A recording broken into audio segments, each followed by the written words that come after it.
just because we have a vaccine for the coronavirus doesn't mean it's going away immediately. In fact, right now, it's only getting worse. The urgency of the vaccine effort is even more critical this evening, a race against time as those new and more contagious strains of the virus spread. COVID-19 has been mutating throughout this pandemic, and in recent months you've had these disturbing variants emerging that have been discovered in the UK, here in South Africa, in Brazil. Epidemiologists warn with the new variants, even brief interactions like an outdoor chat without a mask or having a cup of coffee indoors can increase your transmission by up to 70%. Authorities still don't know why the new variants are so contagious. So as an extra layer of protection, they recommend wearing 2 masks. Whew. Coronavirus is one hell of a competitor, man. It's like Michael Jordan. You know, it heard we made a vaccine and Corona was like, and I took that personally. Because so far, there's 3 major variants out there and new ones are popping up all the time. Like pretty soon, we're gonna need a sommelier to tell them apart. Ah, yes, here we have a 2021 from the foothills of Wales, very strong. If you give that a smell, you'll notice that you can't smell. But because these variants are so much more infectious, authorities are now suggesting that everybody wear 2 masks, which I think is a great idea, especially for America. Because when experts said wear a mask, half the country was like, hell no, that's my freedom. So if you tell them to wear 2 masks, then people are like, screw you, I'm only wearing 1 mask, libtard, ha ha! And it turns out these new variants are hitting particularly hard right now because a year of restrictions has gotten people tired of that lockdown life. The new COVID lockdown in the Netherlands has sparked violent protests that continue tonight. Protesters have fought with police in several Dutch cities, setting fires to buildings.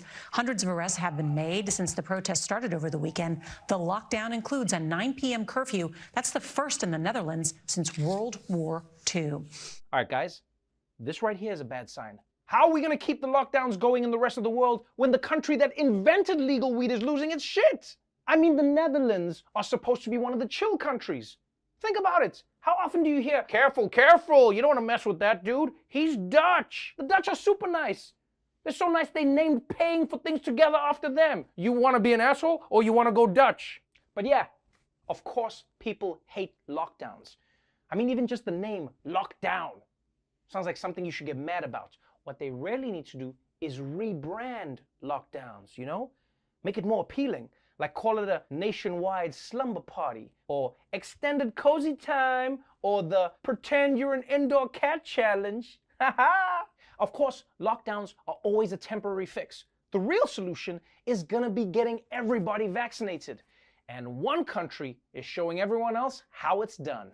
The world's biggest success story right now, Israel. Israel is a relatively small country, but it has administered far more first doses. Israel continues to lead the world in vaccinations using the American-made Pfizer or Moderna vaccines. While in most countries around the world, you have to be part of a priority group to be vaccinated, Israeli clinics have been giving out any remaining doses to the general public after the day's scheduled appointments end for priority patients. Everything is done through our phones. We all get notification where we can receive the vaccination, and it works very, very well. Wow. Well done to Israel on leading the world in vaccinations. And you know, it makes sense that they're doing this through people's phones. I mean, there's already an app where you can catch diseases, so why not have one that cures them too? What I don't understand is, why can't America have that app too, huh? Israel doesn't even have to change it. I'll learn Hebrew. Everything's closed. I've got nothing else to do.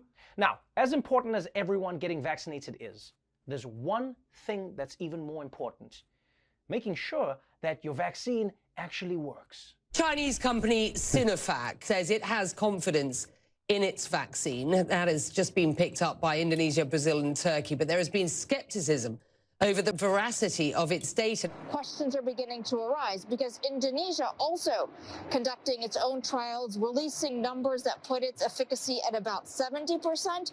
Brazil's findings for this very same vaccination dropped efficacy down to 50%. Yes, much like an airplane touchscreen, China's vaccine only works about 50% of the time. No, Lion King, Lion King, Lion King, play Lion King, play Lion King, play Lion King. Well, I guess I'm watching Cats. And I gotta say, guys, I really feel bad for these countries. How could they have guessed that China would make a cheap knockoff of the vaccine? I mean, what is a person supposed to do with a vaccine that's only 50% as effective as the others? Start standing 3 feet away from other people? Go have half a meal in a restaurant? Only hug one of your grandmas? Now, just because China is struggling to manufacture vaccines doesn't mean that they've stopped moving forward with technology, especially when it comes to testing for coronavirus. China has begun carrying out anal swabs for COVID in a controversial move that has received some pushback. A hospital in Beijing carried out the swabs when testing staff at a school, while authorities in some hotspot areas may introduce the measure for people arriving from abroad. They've been doing blood serum tests to determine whether or not people have COVID antibodies.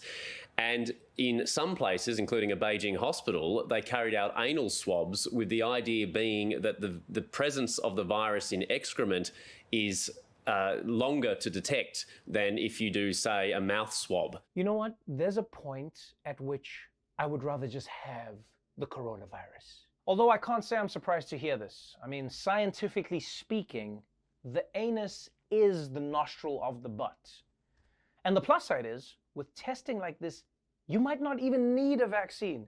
You just tell people, hey, we're not having lockdowns, but every time you leave your apartment, some stranger's gonna shove a Q-tip up your butt. We'll be done with coronavirus in like 2 weeks.